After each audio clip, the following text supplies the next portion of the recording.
Hello and welcome, dear students, to your computer science class. Okay, dear students, in our topic of exception handling in Python, we have a subtopic built-in exceptions. Now, built-in, this comes from the word default. That is to say, exceptions or any item, any object, any variable that is already available in the Python standard library. That is what we mean by built-in. It can be built-in functions as well, built-in modules as well, as you have studied. So built-in exceptions simply means those exceptions that are defined already. They exist already, okay, in the compiler or in the interpreter in the Python standard library. So let us have a little info about this. Commonly occurring exceptions are usually defined in the compiler or interpreter. We know that high-level languages make use of compilers and or interpreters. A compiler runs all the code, the entire code, and then gives an output, while an interpreter executes the code line by line. Okay, Python makes use of an interpreter called shell. Okay, so these are called built-in exceptions. Python's standard library is an extensive collection of built-in exceptions that deals with the commonly occurring errors or exceptions by providing the standardized solutions for such errors. So in Python standard library, we have a lot of built-in exceptions that already exist there, and they provide solutions also for exceptions. Exceptions, as we said, are errors. Now, we also know that the programmer has to take appropriate action to handle it. Now, let's look at some of the examples of these built-in functions, built-in exceptions that already exist in the Python library. Now, look at this table here, which you are also to note down. The first one, we have a syntax error. Obviously, it is related to the syntax. Whenever we are writing the code and we make a syntax error, for example, we change an uppercase to a lowercase or vice versa, it gives us this error. This is the name given. Value error, it is raised when a built-in method or operation receives an argument that has the right data type but mismatched. Now, for example, I write int x is equals to a. Now, this will give me a value error because the right data type has an inappropriate value. The data type is int. Int means integer. So, the value for that should be 1, 2, 3, 4 and such. Instead, I put an a, which is a character. So, it gives me value error. Then we have IO error. Okay. It is raised when the file specified in a program statement cannot be opened. Remember, when we are about to run or execute our source code, we first have to save the file with the extension of py, Python. But if we now want to run the file, okay, and then we are searching for the name, we saved it with grade11.python and we are searching for grade12.python. Obviously, when we don't find that file, we get an IO error. Then we have keyboard interrupt. It is raised when the user accidentally hits the delete or escape key while executing a program, due to which the normal flow of the program is interrupted. Now you see the delete or the ESC, which is escape key.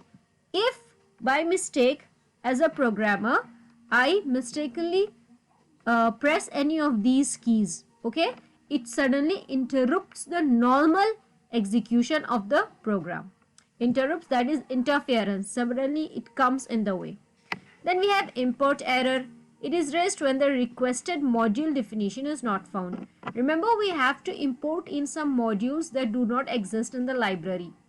It can either be the built-in or the user-defined module. But when we are trying to request, when we are trying to import it and it does not exist or it is not yet defined, it gives an import error.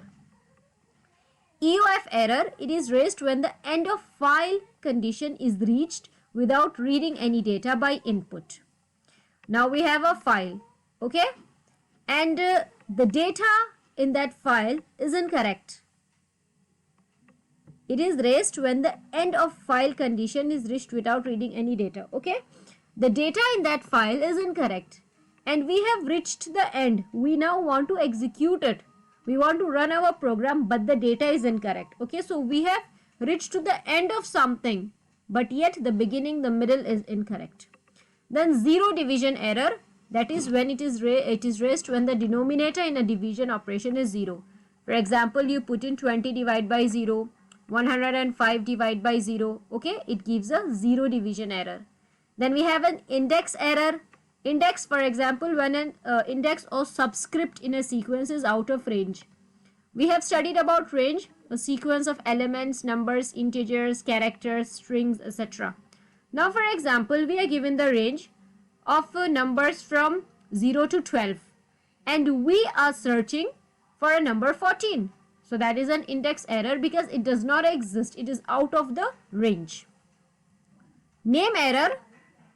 It is raised when a local or global variable name is not defined. Now, when we studied about scope of variable, we talked about the local and the global. Okay, when it is defined within the blocks or when it is defined outside the block. So, in any of the cases, if the name has not been defined either locally or globally, it gives a name error. Then indentation error. If you write your condition and you don't give an indentation in the next line, it gives an error. You all know an indentation, it gives a space according to the tab that you press, or if you press the space bar 3 times, it gives an indentation, which is very important. Then we have the type error. It is raised when an operator is supplied with a value of incorrect data type. Okay. Now this is a bit similar to the value error we studied above. But here we are talking about operator. Now I have 2 plus 2 is equals to 6. Our operator here is plus and the result we are getting is 6. It is completely incorrect. So if you are using plus, you get an answer of 4. This is one situation. Another situation can be if we are using operators, for example, assignment operator equal to, and we have a value 2 plus 2 equal to 4. Instead, I use 2 equal to 4 plus 2. 2 equal to 4 plus 2. The position of the assignment operator equal to is wrong. It should be 2 plus 2 equals to 4. And I am saying 2 is equals to 4 plus 2, which is completely incorrect. Okay. So this is type error. And then we have the overflow error. It is raised when the result of a calculation exceeds the maximum limit for numeric data type. This is straightforward. You have a calculation and you are exceeding the values that are provided. This is similar to our range error. So these are some of the built-in exceptions in the Python's standard library. Okay. Now, so let's move on. Let's look at this example here. I want you to concentrate on this as I'm going to give you an explanation about it. Now look here. This is an interpreter here. Okay, this is the version of the Python, the timing, everything here. Now we have print 50 divided by 0. Now obviously, as we have seen above, that division by 0 is a exception. Okay, it's an error. So look at it, print 50 by 0. It gives you 0 division error. Okay, division by error. Then we have print var plus 40. Now var, what does it mean? It means variable. But we must define a variable before we call it, and we have not defined it. It must have a value in the first line before it is added to 40. So our error here will be name error because it has not been defined what is the variable. We all know that a variable must have a value, isn't it? A variable can have a value of 40, 50. When it is defined, it will be written here and then it can be added to this 40. But it has not been defined, so it is a name error. Now look at this one here, 10 plus 5 in strings. Now we know that strings are in characters, we write them in strings, and this is an integer which is not supposed to be in a string. So it is a type error. I hope this is clear for you. This is a simple example in a shell interpreter of Python about exception handling. Okay, thank you.